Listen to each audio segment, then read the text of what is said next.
یہ لوگوں کون مقتل سے سراپا خندزن آیا، جو اس انداز سے باندھے ہوئے سر سے کفن آیا۔ اڑا دو خاک دشمن پر کی ظالم جان من آیا۔ وعلى آله وأصحابه أجمعين، أما بعد، فقد قال الله تبارك وتعالى في كتابه الكريم: فمن يعمل مثقال ذرة خيرا يره، ومن يعمل مثقال ذرة شرا يره۔ صدق الله العلي العظيم۔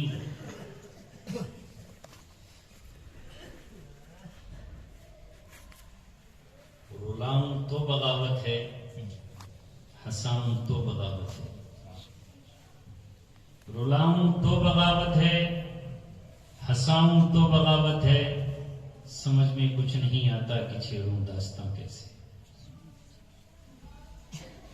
نہ تڑپنے کی اجازت، نہ فریاد کی، نہ تڑپنے کی اجازت، نہ فریاد کی، خود کے مر جاؤں یہی مرضی میرے صیاد کی۔ تقریباً 7 سال طویل وقفہ ہوتا ہے، نہ صرف یہ کہ آپ سے بلکہ اپنوں سے اور اس پوری دنیا سے جدائی کے بعد آج پھر اس اللہ تبارک و تعالیٰ نے یہ اجتماعی محفل، اجتماعی مجلس ویسی ہی عطا فرمائی جیسے اس نے 7 سال پہلے مجھے کبھی مسجدوں میں، کبھی مدرسوں میں، کبھی عیدگاہوں میں، کبھی خانقاہوں میں، کبھی چوراہوں پر، کبھی گلیوں میں، کبھی پارکوں میں، کبھی میدانوں میں نصیب فرمائی تھی۔ اس پر میں اپنے رب کا شکر ادا کرنے سے پوری طرح قاصر ہوں۔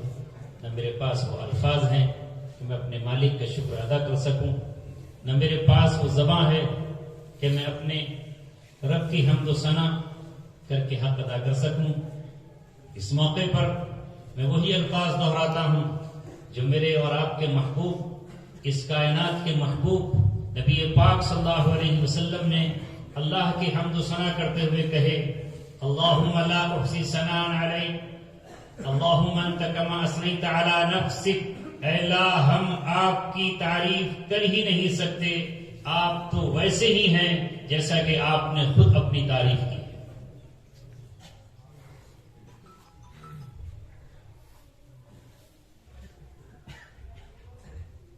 آپ حضرات اور علماء کرام، یہاں کا یہ مجمع جو خانہ خدا میں تشریف فرما ہے، ہم اس وقت اللہ کے گھر میں جمع ہیں، اور یہ اسی نے جمع کرنے کے اسباب، حالات، وسائل پیدا فرمائے۔ وہ نہ چاہے تو کچھ نہیں ہو سکتا۔ کسی نے سچ کہا ہے، تیری طلب بھی اسی کے کرم کا صدقہ ہے، تیری طلب بھی اسی کے کرم کا صدقہ ہے۔ یہ قدم اٹھتے نہیں، اٹھائے جاتے۔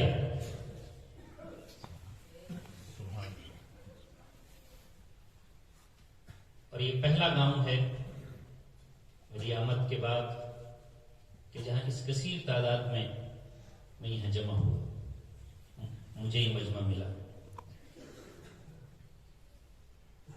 آتے وقت وہی 7 سال پرانی یادیں، وہی موڑ، گاڑی کبھی ادھر موڑنا کبھی ادھر، ساتھ میں وہی مفتی وسیم صاحب کا سفر جو زمانہ طالب علمی میں کبھی میرے ساتھ جلسوں میں چلا کرتے تھے۔ سچ تو یہ ہے کہ نہ میری آنکھوں کو یقین ہو رہا تھا، نہ میرا دل یقین کر رہا تھا کہ کبھی مجھے یہ محفل مل سکے گی، کیونکہ میں جس ماحول سے نکل کر آیا ہوں وہاں امیدیں کم، مایوسیاں زیادہ، وہاں آس کم، یاس زیادہ ہے۔ جب کسی کا جنازہ اٹھتے ہوئے دیکھتے، جسے ہم کاندھا بھی نہیں دے سکتے تھے، جس کی نماز جنازہ بھی ہم نہیں پڑھ سکتے تھے، جس کا منہ بھی ہم مرنے کے بعد نہیں دیکھ سکتے تھے، تو کبھی خیال ہی آتا کہ کہیں ایسا نہ ہو کہ اپنا جنازہ بھی یہاں سے اٹھ جائے۔ کبھی خواب امید بھرے دکھتے تو کبھی خواب میں مایوسیوں کی چادر اپنے دامن میں ہمیں لپیٹ لیتی اور ٹھٹک کے رہ جاتے۔ اسی کشمکش میں صبح گزرتی، شام گزرتی، راتیں گزرتی، دن گزر جاتے، دیکھتے دیکھتے ہفتے، مہینے اور سال گزرتے۔ سچ تو یہ ہے کہ میں اگر دل سے یہ بات کہوں جو آپ کو بری نہیں لگنی چاہیے، مجھے ایسا لگتا تھا کہ قوم کیا، مجھے اپنوں نے بھی بھلا دیا ہوگا۔ 7 سال کا عرصہ بڑا طویل عرصہ ہوتا ہے، بچے جوان ہو جاتے ہیں، جوان ایک اور منزل تک پہنچ جاتے ہیں اور کتنے دنیا سے رخصت ہو جاتے ہیں، امیر غریب بن جاتے ہیں، غریب امیر ہو جاتے ہیں، کتنے صحت مند بیمار ہو جاتے ہیں اور کتنے بیمار صحت مند اور چاق و چوبند ہو جاتے ہیں۔ کون مجھے یاد رکھے گا؟ ہاں کبھی یہ خیال آتا تھا کہ اپنی تو صبح اور شام اس طرح گزرتی تھی کہ ایک جا رہتے نہیں، عاشق بدنام کہیں، دن کہیں رات کہیں، صبح کہیں شام کہیں، صبح یہاں تو شام کسی اور گاؤں میں، رات وہاں تو اگلی دوپہر کہیں اور۔ ایک ایک وقت میں جب مجھ میں ہمت تھی اور جسم میں طاقت بھی تھی تو 3 جلسے میں لے لیا کرتا اور دوڑتا رہتا، بس اسی اسم میں کہ نہ جانے یہ زندگی ایک مسافر کی طرح ہے، اجالے اپنے یادوں کے ہمارے ساتھ رہنے دو، نہ جانے کس گلی میں زندگی کی شام ہو جائے۔ جو کمالیں وہ اپنا ہے، دنیا مقصد نہیں تھی، وہ آپ میں سے ہر شخص جانتا ہے۔ اللہ نے دنیا کی طلب دل سے نکال رکھی تھی۔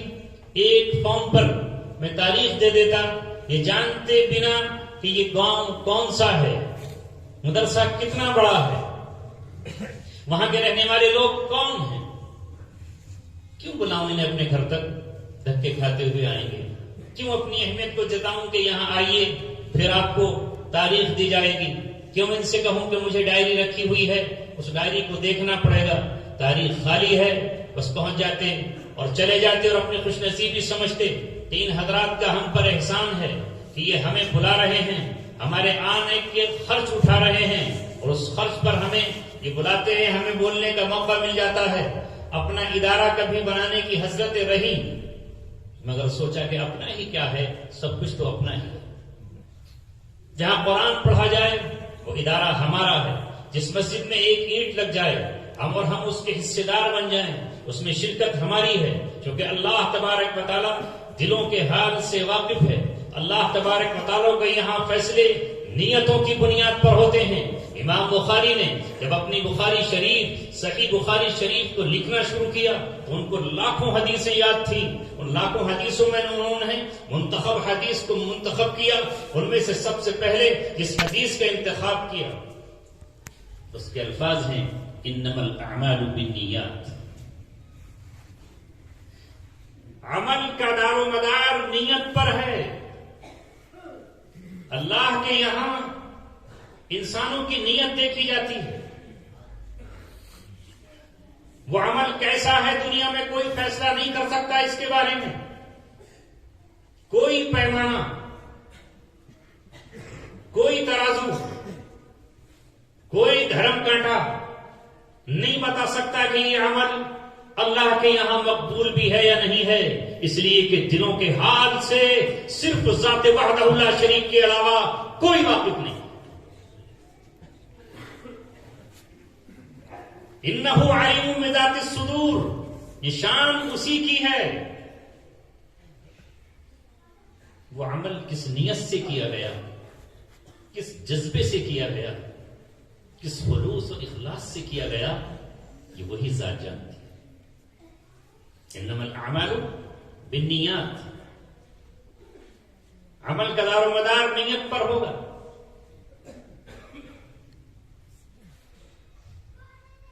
کتنے لوگ ایسے ہوں گے جن کے بارے میں قرآن نے کہا، کتنے لوگ ایسے ہیں الذین ضل سعیہم فی الحیات الدنیا وهم یحسبون انہم یحسنون صنعا۔ کتنے لوگ ایسے ہیں کہ ان کے اعمال اکارت گئے، غلط ہٹک گئے، کچھ نہیں ملنے والا، اور وہ پوری زندگی یہی سوچتے رہے کہ ہم تو اچھا کام کر رہے ہیں۔ ان کا خیال یہی تھا، وہ یہی سوچ رہے تھے کہ ہم تو بہتر کام انجام دے رہے ہیں، لیکن وہ ان کے اعمال ختم، اکارت۔ اور کتنے لوگ ایسے ہیں جو سوچتے رہتے ہیں کہ ہم کیا ہیں، ہماری اوقات کیا ہے، ہماری حیثیت کیا ہے، ہمارا عمل ہی کیا ہے، اور وہ اللہ تبارک و تعالیٰ کے یہاں مقبول ہے۔ تو آج میں صرف اس لیے حاضر ہوا جب یہاں سے علماء کا ایک وقت اور ان کے ساتھ چند نوجوان اصرار کے باوجود میرے گھر پہنچ ہی گئے تو مجھے یہ مسافت یاد آئی کہ کس طرح میرٹھ کے آخری کنارے سے بہت سارے اینچ پینچ اور پڑاؤ کے بعد میرے یہاں تک آئے ہیں۔ تو پھر میرے دل کو جو وہ 7 سال احساس ستاتا رہا تھا، جب میں تاریخ پر آتا تو کچھ ساتھی تو مجھے دیکھنے کو ملتے، حالانکہ پابندیاں ایسی تھیں کہ میں ان میں اپنے بچوں کے سر پہ ہاتھ نہیں رکھ سکتا تھا، میں کسی سے مصافحہ نہیں کر سکتا تھا، میں صرف انہیں ایک نظر بھر کے دیکھ سکتا تھا، مسکرا سکتا تھا، اور ان کے مسکراہٹوں سے یہ احساس پیدا کر سکتا تھا کہ ہاں یہ بھی اپنے ہیں جو گھنٹوں سے میرے ساتھ کھڑے۔ حالانکہ مجھے پھر جانے کے بعد بے پناہ احساس ہوتا کہ ہم تو یہاں خارجے میں آرام سے بند ہیں، لیکن یہ گھنٹوں کھڑے ہیں، ٹک ٹک لگائے دروازے کی طرف دیکھ رہے ہیں، کب ہم نکلیں گے۔ ہر وقت جب دروازہ کھلتا ہوگا اور کوئی قیدی جاتا ہوگا سوچتے ہوں گے شاید اب آئے، شاید اب آئے، شاید اب آئے، اور کبھی ہم 1 بجے پیش کر دیے جاتے، کبھی 2 ڈھائی بج جاتے، کبھی 3 بج جاتے۔ اس وقت جا کر مجھے احساس ہوتا کہ یہ کتنی دیر سے کھڑے ہوں گے، کب سے نظریں لگائے ہوئے ہوں گے۔ تاریخ آنے پر مجھے اپنی کسی آنے کی تکلیف نہیں ہوتی، اس بات کی تکلیف ہوتی تھی کہ اہل خانہ کب سے کھڑے ہوئے ہیں، اور حال یہ ہے کہ اب ہم نہ مصافحہ کر سکتے ہیں، نہ اپنا کوئی خط پکڑا سکتے ہیں، نہ کوئی پیغام دے سکتے ہیں۔ اس کے بعد جب ہمیں تاریخ پہ لانا بند کر دیا گیا اور ہماری ویڈیو کانفرنس ہونے لگی تو میں نے اللہ کا شکر ادا کیا کہ وہ تکلیف جو روحانی تکلیف تھی اس سے مجھے نجات ملی، اور چند وفادار اور چند قربانی دینے والے وہ لوگ اور میرے اپنے گھر والے، جن میں بالخصوص میری اہلیہ اور میرے اپنے بچے ہوا کرتے تھے، ان کو کم سے کم یہ تو سہولت ملی کہ اب ہمیں روزانہ چلچلاتی دھوپ ہو یا جسم کو گلا دینے والی سردی، اس میں اپنے گھروں میں دھوپ بیٹھے۔ تو میں نے عرض کیا کہ وہ جو احساس تھا، وہ احساس آنے کے بعد اس وقت ختم ہو گیا جب میں گھر پہنچا تو پھر اطراف سے جہاں تہاں سے فون آئے، خوشیوں کے، مبارکبادیوں کے، اور لوگ جس کو جیسے بن پڑا اپنی سواریاں لے کر میرے گاؤں میں بھی ایسے ہی ایک گاؤں میں رہتا ہوں جیسے آپ اس گاؤں میں رہتے ہیں، جہاں میری پیدائش ہوئی، وہ رامپور کا ایک گاؤں ہے، وہاں لوگ آنے لگے، اور صبح 8 بجے سے لے کر کے رات کے 8 بجے تک میں جن کو جانتا بھی نہیں وہ بھی آئے، جن سے میری سلام دعا تک نہیں تھی وہ بھی آئے۔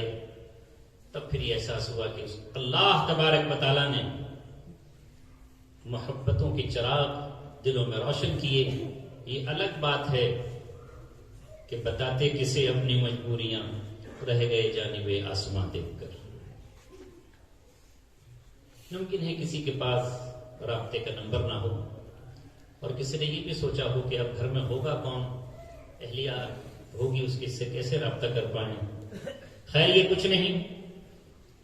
اس وقت اللہ تعالیٰ نے جہاں میں جس مسجد میں پہنچ جاتا ہوں وہاں کے ائمہ جب یہ کہتے ہیں کہ ہم نے آپ کے لیے جمعوں کی نماز میں اور الگ نمازوں میں دعائیں کی ہیں، مدارس میں دعائیں ہوئیں، تو دل کی کلیاں کھل جاتی ہیں. اور اللہ تبارک و تعالیٰ کا ہم شکریہ ادا کرتے ہیں کہ اللہ تبارک و تعالیٰ نے ایک گمنام شخص کو، جس کی اپنی کوئی بڑی پہچان نہیں، صرف یہ برکت ہے اس قرآن مقدس کی، اللہ کی اس کتاب کی جو اللہ تبارک و تعالیٰ نے ہمیں نصیب فرمائی. آج اس موقع پر بھی میں آپ کو وہ واقعہ سنا دوں جو حضرت عمر رضی اللہ تعالیٰ عنہ کے ساتھ پیش آیا، جس کا مصداق ہم بھی ہیں. اور پھر آپ نے نبی پاک صلی اللہ علیہ وسلم کی ایک حدیث نقل فرمائی جو علماء کی زبانیں آپ سنتے ہیں اور ہم بھی سناتے رہے ہیں. ان اللہ یرفع بهذا الكتاب اقواما ويضع به آخرین. اللہ اس کتاب کے ذریعے لوگوں کو اور قوموں کو بلندیاں نصیب فرمائے گا. اللہ اس کتاب کے ذریعے لوگوں کو اونچا اٹھائے گا، ان کو عظمتیں اور رفتیں اور بلندیاں نصیب فرمائے گا. اور اسی کتاب کے ذریعے سے قومیں زمین میں دھس جائیں گی، ذلتیں ان کا مقدر ہو جائیں گی اور وہ زمانے میں ذلیل و خوار ہو جائیں گے. جیسا کہ علامہ اقبال نے فرمایا وہ زمانے میں معزز تھے مسلمان ہو کر اور ہم خوار ہوئے تاریخ قرآن ہو کر. زمانہ ہے عمر بن خطاب رضی اللہ تعالیٰ عنہ کی حکومت کا، سلطنت کا، ان کی بادشاہت کا. اور کیا بادشاہت تھی ان کی، وہ تاریخ سے کوئی پوچھے. کیا رعب اور دبدبہ تھا، کیا عدل اور ان کا انصاف تھا، اسے آج تک تاریخ فراموش نہیں کر سکتی اور نہ قیامت تک کر پائے گی. ایک مرتبہ عرب کے صحرا میں، جنگل میں، ایک وادی میں گئے. تیز دھوپ کا وقت ہے، ٹھہر گئے اور ماضی کی یادوں میں کھو گئے. یاد تو یاد ہے، کسی شاعر نے اس لیے عجیب بات کہہ دی ہے اس یاد ہی کے اوپر. اف، یہ یادوں کا تسلسل، یہ خیالوں کا ہجوم، چھین لی آپ نے مجھ سے میری تنہائی. اور ایک شاعر نے تو عجیب و غریب بات کہہ دی، بددعائی کر ڈالی اس نے. یاد ماضی عذاب ہے یا رب، چھین لے مجھ سے حافظہ میرا. کہاں تک یاد کروں؟ میں اس لیے یاد کر رہا ہوں کہ پورے 7 سال ہر روز ہم یادوں کی بارات ہی میں رہتے تھے. یادوں کے سوا کچھ اور تھا ہی کہاں. بس وہ وقت جو قرآن کے پڑھنے میں، دینی کتابوں کے مطالعے میں، ساتھیوں کے ساتھ بیٹھنے میں گزر گیا، وہ تو گزر گیا، باقی تو پھر یادیں ہی یادیں. تو حضرت عمر رضی اللہ تعالیٰ عنہ بھی اس وادی میں کھڑے ہوئے اور بچپن کی یادوں میں کھو گئے. کسی ساتھی نے کاندھا پکڑ کر ہلایا اور کہا کہ اے عمر، چلچلاتی دھوپ میں کہاں پہنچ گئے؟ آنکھوں سے آنسوؤں کی برسات ہوئی، اشک ٹپکے اور کہا یہی وہ مقام ہے جہاں عمر خطاب کا بیٹا بکریاں چرانے آیا کرتا تھا اور اپنے اونٹ چرانے آتا تھا، بچوں کے ساتھ کھیلنے کودنے میں لگ جاتا. یہ مجھے احساس ہی نہیں ہوتا کہ میں نے بکریوں کا پیٹ بھروایا کہ نہیں، اونٹوں کو اچھی ہری گھاس چرائی کہ نہیں، اور ایسے ہی واپس چلا جاتا. جب میں واپس جاتا تو میرا باپ خطاب مجھے چھڑی سے مارتا. وہ یہ کہتا کہ وہ نادان، وہ احمق، وہ بے وقوف، ایک دوسرے بچے جو اپنی بکریاں چلا کر لائے ہیں، فلاں خاندان کا لڑکا، اس کی بکریوں کی کوکیں پھولی ہوئی ہیں، اونٹ اس کے کس طرح سیراب ہوئے ہیں، اور دیکھ تیری بکری یا کس طرح بھوکی آئی ہیں، کمر ان کی پچکی ہوئی ہے. تجھے اتنا ہوش نہیں کہ بکریاں کہاں چرائی جاتی ہیں اور کس مقام پر لے جایا جاتا ہے، کھیل کود میں تو مست وہاں ہو جاتا ہے. تو میرا باپ میری پٹائی کرتا. کہتے ہیں آج مجھے وہ اپنا گزرا ہوا کل یاد آ گیا. وہ عمر جسے بکریاں چنا نہیں آتی تھیں، آج وہ عمر ایک سلطنت کا بادشاہ ہے. آج اس کا نام رومیوں کی سلطنت میں لیا جا رہا ہے. آج پرشین ایمپائر میرے نام سے کپکپا رہا ہے. اللہ تبارک و تعالیٰ نے مجھے یہ عظمت صرف قرآن کی بنیاد پر دی ہے. اور پھر فرمایا میرے حبیب نے یہ بات فرمائی ہے جو میں نے اپنے نبی پاک صلی اللہ علیہ وسلم سے سنی ہے. ان اللہ یرفع بہذا الکتاب اقواما ویضع بہ آخرین. اللہ اس کتاب کے ذریعے سے قوموں کو بلندی نصیب فرمائے گا اور اسی کتاب کو جب کوئی قوم چھوڑے گی تو پھر اسے ذلت و خواری کا منہ دیکھنا پڑے.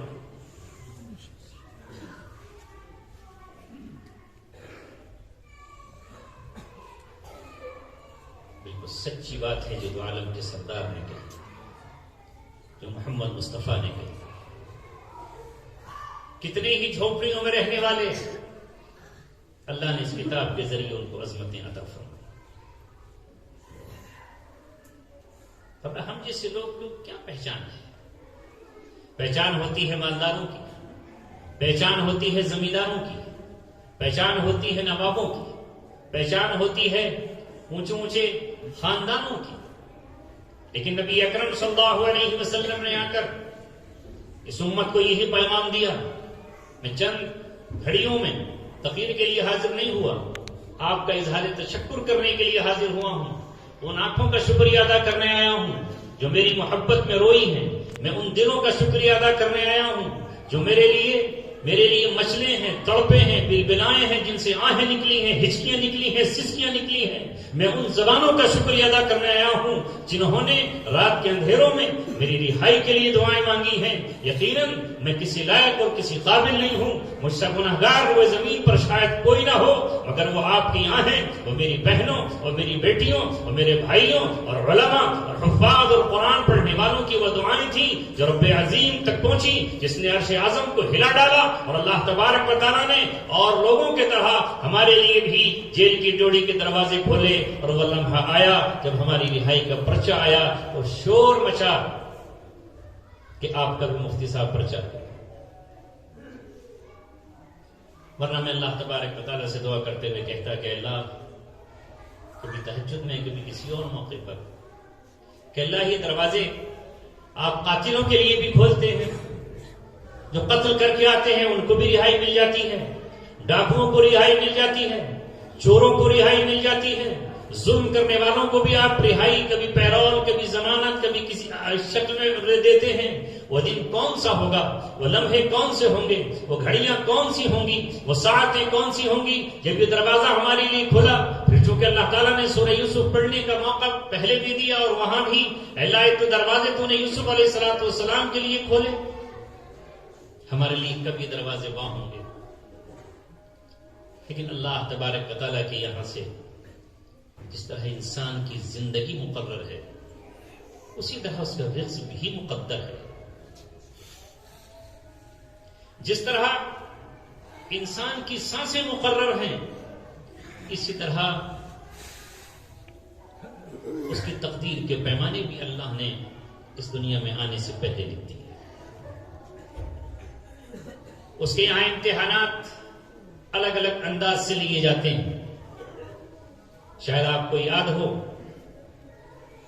پھر میں وہ بات دہراتا ہوں کہ کبھی کسی کا امتحان آگ کے شوروں میں ڈال کر لیا جاتا ہے, جس کو تاریخ خلیل اللہ کے نام سے پکارتی ہے, جس پر علامہ اقبال نے کہا ہے بے خطر کود پڑا آتش نمرود میں عشق, عقل تھی محو تماشائے لبے بام ابھی. تو کسی کا امتحان آگ کے دریا اور آگ کے شعلوں میں ڈال کر لیا جا رہا ہے کہ وہ اس موقع پر کیا کہتا ہے, اس موقع پر وہ کیا اختیار کرتا ہے. اور میں نے اس وقت بھی کہا, آج پھر کہتا ہوں کہ جب اللہ تعالیٰ کسی کو امتحان میں مبتلا کرتا ہے تو امتحان صرف اس کا امتحان نہیں ہوتا, بلکہ وہ امتحان کائنات کی ہر چیز کا امتحان ہوتا ہے. کچھ شخصیات ایسی ہوتی ہیں کہ اس وقت اللہ تبارک و تعالیٰ دیکھتا ہوتا ہے کہ کائنات کی دیگر چیزیں بھی کیا اس وقت اپنے فریضے کو انجام دیتی ہیں, آیا مخالفت میں کھڑی ہوتی ہیں یا موافقت میں.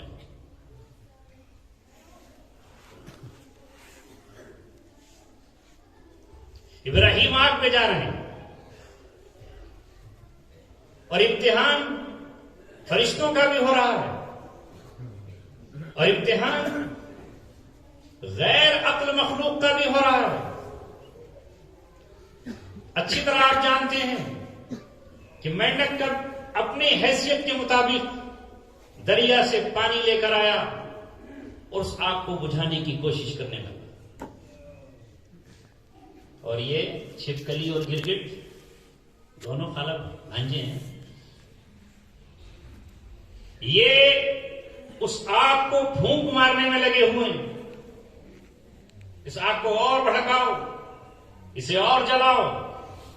اور رب کائنات کی نظر دونوں کو دیکھ رہی ہے. ایک پر اللہ کی محبوبانہ نظر اتری اور دوسرے پر اللہ تبارک و تعالیٰ کی عتابانہ نظر اتری.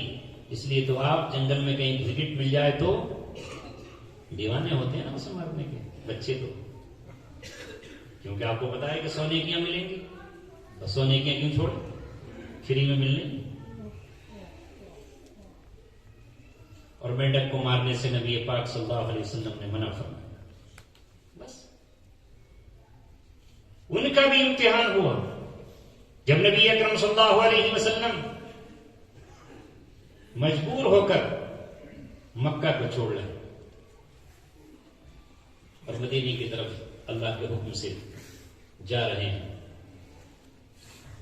تو غار ثور میں چلے جاتے ہیں. پیچھے سے پکڑنے والے بھی آ جاتے ہیں اور قریب ہے کہ وہ غار کے اندر اتر جائیں. جو قدموں کے نشانات دیکھتے ہوئے آ رہے ہیں، نشانات قدم دیکھتے ہوئے آ رہے ہیں. رسول پاک صلی اللہ علیہ وسلم وہاں سے جا رہے ہیں. فوراً حکم تو اللہ ہی کا ہوتا ہے، الہام اللہ ہی کرتا ہے، دل میں چیز اللہ ہی پیدا فرماتا ہے، ورنہ کوئی انسان کچھ نہیں کر سکتا. یہ الہام کا آنا، یہ دل میں اشاروں کا آنا، یہ خیر کے جذبات کا آنا، یہ اللہ کے ذریعے براہ راست بھی ہوتا ہے اور ملائکہ کے ذریعے بھی ہوتا ہے. ایک حدیث پاک کا مفہوم ہے جس میں ہے کہ کوئی انسان جب روتا ہے تو وہ یوں ہی نہیں روتا، اس کے دل پر فرشتہ اپنا پر ملتا ہے. جب وہ اپنا پر اس کے دل پہ ملتا ہے تو دل نرم ہو جاتا ہے، دل پگھل جاتا ہے، دل میں نرمی پیدا ہوتی ہے اور آنکھ سے آنسو چھلک جاتے ہیں. تو وہاں مکڑی آئی اور اس نے جالا تن دیا غار کے اوپر. کتنی چھوٹی سی مخلوق ہے اللہ تبارک و تعالیٰ، مگر وہ محافظ بن گئی. اور کبوتر آیا، اس نے کبوتری نے انڈے دے دیے. دشمن آئے، اس غار کے اندر کیسے جا سکتے ہیں، مکڑی کا جالا اس میں، تو اندر جائیں گے تو جالا تو ٹوٹ ہی جائے گا. یہ ہے اللہ تبارک و تعالیٰ کا وہ نظام کہ جب اس نے اپنے محبوب کو بچانا چاہا تو مکڑی کو ایسا جال مکڑی کے ذریعے بنوا دیا گیا کہ جہاں سے وہ نامراد واپس لوٹ گئے اور کبوتر سے انڈے دلوائے گئے. لہذا اللہ تبارک و تعالی کے حبیب نے ان دونوں ہی کو پسند فرمایا. اور آج بھی آپ دیکھیے کہ کبوتر جہاں تہاں مسجد کی میناروں، خانہ کعبہ اور مسجد نبی کے آس پاس ہی رہتے.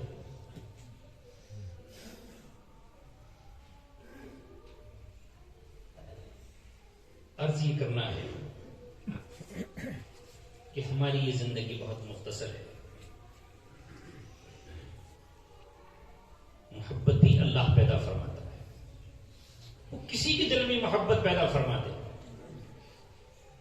اللہ تعالیٰ حضرت موسیٰ علیہ السلام سے فرماتا ہے وَأَلْقَيْتُ عَلَيْكَ مَحَبَّةً مِّنِّي، اور میں نے اپنی طرف سے آپ کے لیے محبت پیدا فرما دی. اور محبت کس کے دل میں ڈال دی؟ دشمن، جو دشمن ہے اس کی بیوی کے دل میں محبت ڈال دی. تاریخ اس عورت کا نام آسیہ بیان کرتی ہے. آسیہ کے دل میں اس بچے کی محبت پیدا ہوئی، جبکہ وہ دور یہ ہے کہ عام طور پر بنی اسرائیل کے بچے قتل کیے جا رہے ہیں، نیزوں پر اچھالے جا رہے ہیں. لیکن اللہ تبارک و تعالیٰ کو اپنی قدرت کا کرشمہ دکھانا تھا اور قیامت تک کے لیے رہتی دنیا تک یہ بتانا تھا کہ میں جہاں چاہوں وہاں پرورش کرا دوں، میں جس سے چاہوں اس کو محافظ بنا دوں، میں جسے چاہوں اسے اپنا بنا دوں، غیر کو اپنا کرے اپنوں کو غیر، دیر کو مسجد کرے مسجد کو دیر، یہ اللہ کی شان ہے۔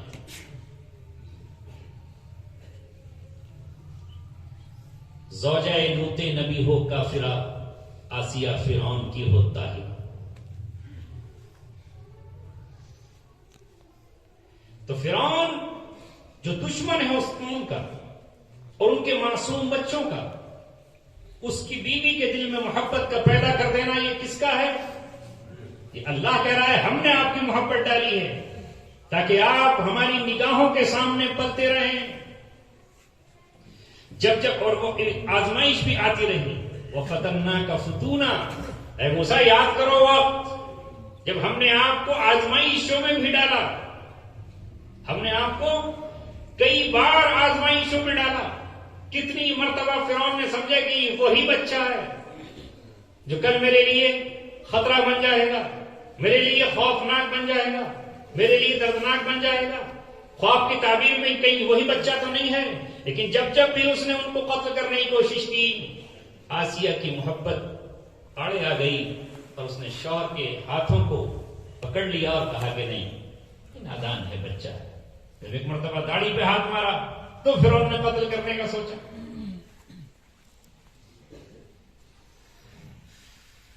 شروع میں جب پہنچے تب قتل کرنے کا سوچا، تو اللہ نے یہ کہا کہ ہم نے آپ کو مختلف موقعوں پر آزمائش میں ڈالا۔ موسیٰ علیہ السلام کے ہاتھوں ایک قبطی کا قتل ہو گیا، اس وقت فرعون پھر جل بلا اٹھا، پھر اللہ تبارک و تعالی نے ان کو بچایا۔ لیکن اللہ، اس کے رسول اور رسولوں کے جانشین کی محبت رائے گا بھی نہیں کرتی، یاد رکھیے۔ اگر محبت ہی پہ بولا جائے تو گھنٹوں چاہیے، وہ رائے گا نہیں جاتی، کیونکہ اللہ کی محبت ہی رسول کی محبت کا سبب بنتی ہے، اور رسول کی محبت پھر ان کے جانشینوں کی محبت کا سبب بنتی ہے۔ اس لیے نبی پاک صلی اللہ علیہ وسلم نے جو ہمیں دعائیں سکھائیں، اس میں دعا میں یہ کہا، اللہم انی اسأل حبک، اے اللہ میں آپ سے آپ کی محبت مانگتا ہوں، اپنی محبت عطا فرمائیے، وحب من یحبک، اور جو آپ سے محبت کرتے ہیں ان کی محبت بھی مجھے عطا فرمائیے، وحب عملی یقرب الی حبک، اور ایسے عمل کی محبت مانگتا ہوں جو تیرے قریب کر دے۔ خود اللہ کی محبت مانگی، جو اللہ سے محبت کرتے ہیں ان کی محبت مانگی، ان عمل کی محبت مانگی، کیونکہ جس عمل سے محبت ہوگی اسی کو تو آدمی انجام دے۔ تو آسیہ کو محبت کا صلہ ملا کہ نہیں؟ ایمان ملا، اور اس ایمان میں جو آزمائش آئی اس پر بھی وہ کھری اتری، اور اپنی جان اللہ تبارک و تعالیٰ کے سپرد کر دی، یہاں تک کہ جنت میں رسول پاک صلی اللہ علیہ وسلم کی زوجہ اور بیوی بن کر رہے گی۔ کہاں رہیں گی؟ مصر کے فرعون کا محل چھوڑا تو جنت میں مقام محمود ان کو اللہ تبارک و تعالیٰ نے نصیب فرمایا۔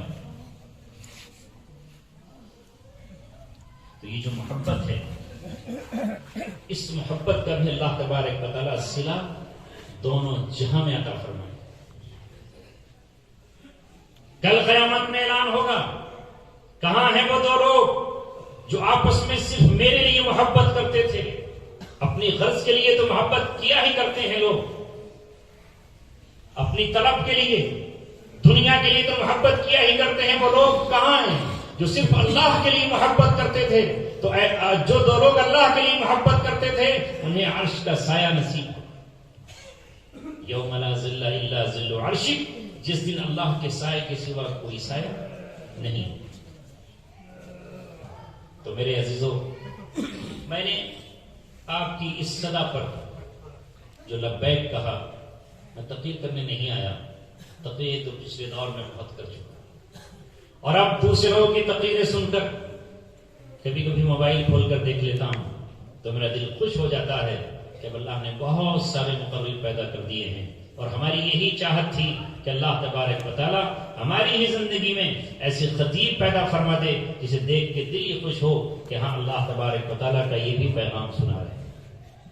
لیکن اس محبت کو میں کیسے ٹھکراتا جو آپ کو مجھ سے تھی؟ مجھے معلوم ہے کہ نہ جانے کتنے بزرگ ہوں گے جن کے پاس آنے کے لیے یہاں سواریاں نہیں ہوں گی، نہ جانے کتنے بچے ہوں گے جو مجھے اب دیکھنا چاہتے ہوں گے، کیونکہ بہت سی چیزیں آج یوٹیوب پر آ گئی ہیں، نہ جانے کتنی مائیں اور بہنیں بھی ایسی ہوں گی جنہوں نے دعائیں کی ہوں گی جن سے میرا کوئی قوم کا رشتہ نہیں ہے، میرا خاندانی کوئی رشتہ نہیں ہے، میرا خونی رشتہ نہیں ہے، لیکن ان تمام رشتوں سے بڑھ کر سب سے بڑا رشتہ ہے کلمہ طیبہ لا الہ الا اللہ محمد رسول اللہ۔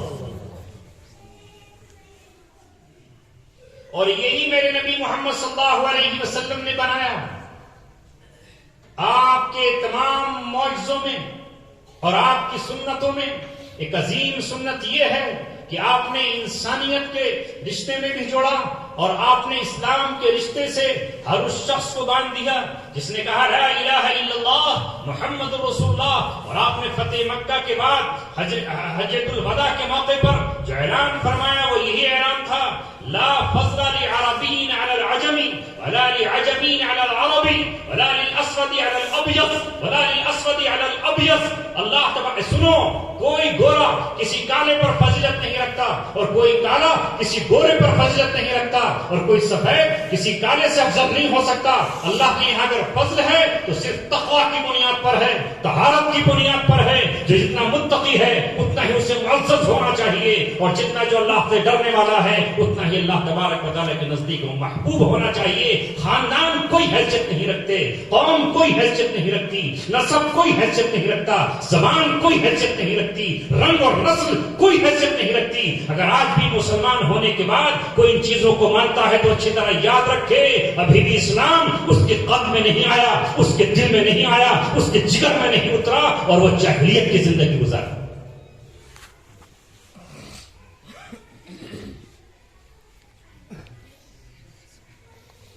بڑی تکلیف ہوتی ہے جب لوگ یہاں قوم قوم کی بات کرتے ہیں، میری قوم کیا ہے؟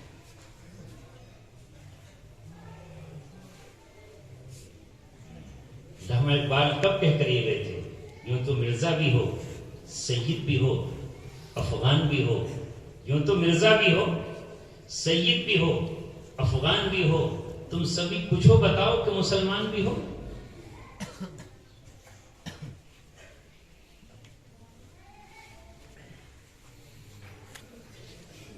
نہ جانے کتنے موقع آئیں گے۔ ایک عجیب لفظ دنیا میں ایجاد کر دیا ہے، بڑی محنت کی ضرورت ہے، ان تمام روایتوں کو توڑنا چاہیے۔ برادری کیا ہے؟ برادری، برادر کے معنی کیا ہے پتا ہے؟ پتا ہونا چاہیے۔ انگلش کا لفظ بھی ہے اور فارسی کا بھی ہے۔ برادر کسے کہتے ہیں؟ بھائی کو، فارسی میں بھی اور انگلش میں بھی، دونوں میں۔ عربی میں اخوان کہتے ہیں یا اخون کہتے ہیں۔ تو اسلام نے برادر کسے کہا ہے بتائیے؟ حضرت بلال کی برادری کیا تھی اور ابوبکر صدیق کی کیا تھی؟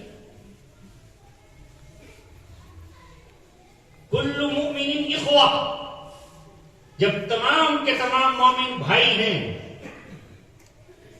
تو پھر گاڑھا گاڑھے کا بھائی ہے تو پتلا کہاں جائے گا؟ گاڑھے گاڑھے تو سب ایک، پتلے کدھر جائیں گے؟ جھوجا جھوجے کا بھائی ہے تو پھر کھوجا کہاں جائے گا؟ سنبل میں کھوجے بھی ہیں،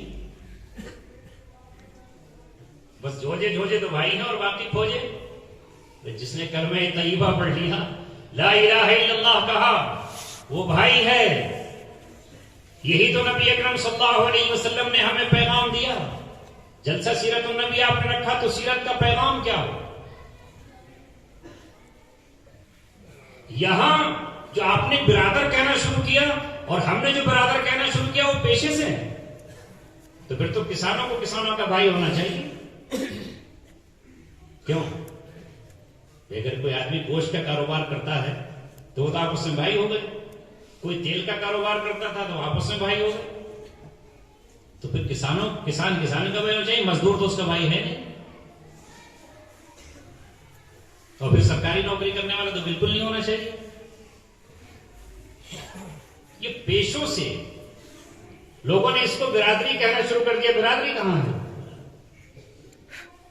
جب اسلام آپ کے پاس آیا، المؤمن کجسد واحد، مومن جس نے لا الہ الا اللہ کہہ لیا، وہ آپس میں ایک دوسرے کے لیے جسم کی طرح ہیں، جسم کا ایک حصہ ہے. وہ جسم کے ایک حصے پر اگر تکلیف ہو تو دوسرا بھی ویسی ہی تکلیف محسوس کرے،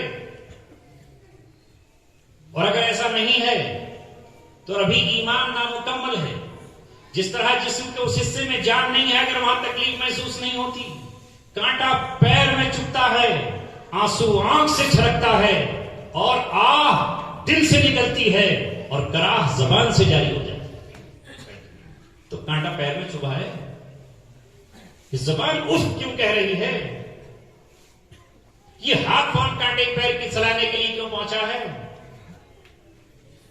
درد داڑ میں ہو رہا ہے، پورا جسم بخار میں ہے، پورا جسم بخار میں ہے. وہاں سے لے کے یہاں تک یہ مثال دی سرکار مدینہ صلی اللہ علیہ وسلم نے. اگر آپ مومن ہیں تو ایک کی تکلیف سب کی تکلیف ہو، ایک کا درد سب کا درد ہو، ایک کا آنسو سب کا آنسو ہو، ایک کا محبت سب کی محبت ہو. مگر یہ جاہلیت ہے، اور آج اس جاہلیت پر پھر سے محنت کرنے کی ضرورت ہے.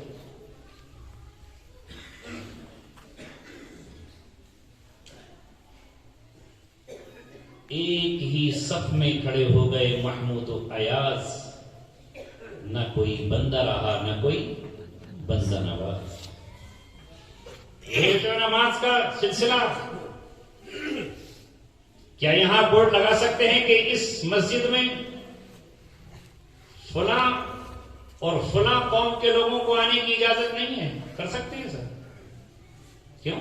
برادری کے تو ہیں، برادر وہی ہیں جو ایک پیشے کے ہیں.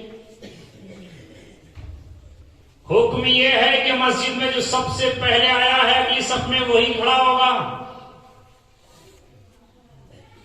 اسے ہٹا نہیں سکتے. تیرے دربار میں آئے تو محتاج و غنی ایک ہوئے، وہ جاہلیت کے بت باہر ڈال دو. وہ جو ابھی تک تمہارے کھیت میں مزدور کام کر رہا تھا، ابھی تک جو تم وہاں چیئرمین کی کرسی پر بیٹھے ہوئے تھے اور گیٹ پہ کھڑا ہوا ہے گیٹ کیپر، اس کی حیثیت بہت کم تھی. یہ رب کا دربار ہے، یہ تمہارا آفس نہیں ہے. یہ بادشاہ تیرا شیش محل نہیں ہے، یہ تیرا قلعہ نہیں ہے، یہ اللہ تبارک و تعالیٰ کا گھر ہے. یہاں پھٹے ہوئے کپڑے لے کر اور اپنے کپڑوں میں پیمند لے کر بھی ایک غریب مزدور کوئی کسان اگر اپنی صف میں آ گیا تو تیری حیثیت نہیں ہے کہ تو بادشاہ ہو کر یہاں آئے. اس لیے حکم یہ ہے کہ جمعے کے دن جو شخص لوگوں کی گردنیں پھلانگتا ہوا آگے آتا ہے، قیامت میں اسے پل بنایا جائے گا. جو پہلے آیا وہ پہلے بیٹھ جائے. ابھی تو کرتے ہیں لوگ ایسا، پہلے تو آئے نہیں اور جو آگے بیٹھے ہیں ان کے گردنوں کو کودتے ہوئے جا رہے ہیں. کل قیامت کا منظر تو آنا ہی ہے، آنا ہی ہے. کوئی مائی کا لال اسے روک نہیں سکتا. جیسے موت آنا ہے تو آنا ہی ہے، کوئی موت کے پنجوں سے چھڑا نہیں سکتا. وہ حشر کا دن، وہ بدلے کا دن، وہ حساب کا دن، وہ قیامت کا دن آنا ہے. اور اس دن اے ظالم تجھے پل بننا ہے. بعض لوگ شہروں میں یہاں اپنے کونا گھر لیتے ہیں مسجد میں، کیوں؟ تم نے پٹا کرا لیا ہے. امام بیچارہ کمزور ہوتا ہے، اگر وہ اس مسئلے کو بھی بیان کر دے تو اس کی امامت اگلے دن ختم. سب نہیں ہوتے ایک جیسے بیچارے، کیا کہے وہ اس مسئلے کو کیسے بیان کرے. اس لیے میرے عزیزو، آؤ پھر سے دین اور اسلام کی طرف پلٹ آئیے. کہنے کو بہت ساری باتیں ہیں، مگر میں وہی کہہ پاؤں گا جو وہاں سے اجازت ملی. کچھ بھی سوچ کر میں آؤں نہیں کہہ سکتا. میں یہاں بیٹھ کر چاہوں کہ وہ کہہ دوں نہیں کہہ سکتا. جو وہ چاہیں گے، جب چاہیں گے، جیسے چاہیں گے وہی کہلوائیں گے. بس میں نے اپنی بات مکمل کی، زندگی رہی اور اللہ تبارک و تعالیٰ نے حالات سازگار رکھے اور اللہ رب العزت نے پھر سے موقع عطا فرمائے. تو انشاءاللہ گفتگو ہوگی، پھر کبھی ہوگی. یہ موقع تو صرف آپ حضرات سے ملاقات کا تھا، اور میں نے پھر عرض کیا کہ اس ملاقات کو میں منع بھی کر سکتا تھا، لیکن جب اللہ نے وہ دن مجھے دکھایا جس دن کے لیے میں ترستا. ابھی قرآن پڑھا گیا، قاری لقمان صاحب نے تلاوت کی، ہائے وہ 7 سال جس میں ہم ترستے کہ جلسے کیسے ملیں گے. کل جلسے ہوتے صبح شام، دل کی کلیاں کھل جاتی تھیں. اور پھر میں یہ سوچنے لگا تھا کہ مجھے قوم نے اور لوگوں نے فراموش کر دیا ہوگا، ہم صرف اپنے گھر میں رہیں گے. کبھی کبھی یہ بھی پتہ چلا کہ بچوں نے یہ تک کہہ دیا کہ ابو نے ہمیں وقت ہی نہیں دیا، وہ کبھی یہاں رہتے کبھی وہاں رہتے. تو اس وقت ہچکیاں بن جاتی کہ ہم بات تو صحیح ہے کہ ہم نے اپنی قوم کے مقابلے میں اپنے بچوں کو وقت دیا.